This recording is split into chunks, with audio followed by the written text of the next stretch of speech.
kenapa kamu pakai masker atau gimana? Sudah ada di sini. Ya ada.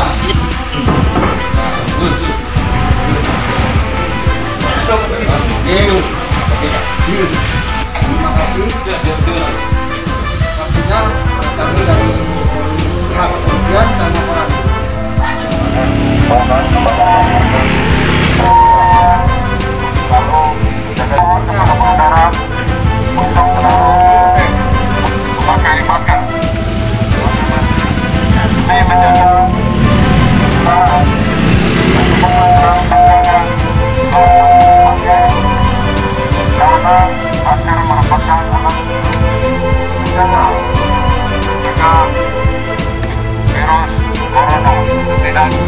Jaga jarak dan selalu menjaga kesehatan.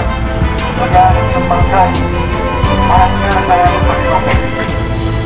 Yang sudah ada peraturan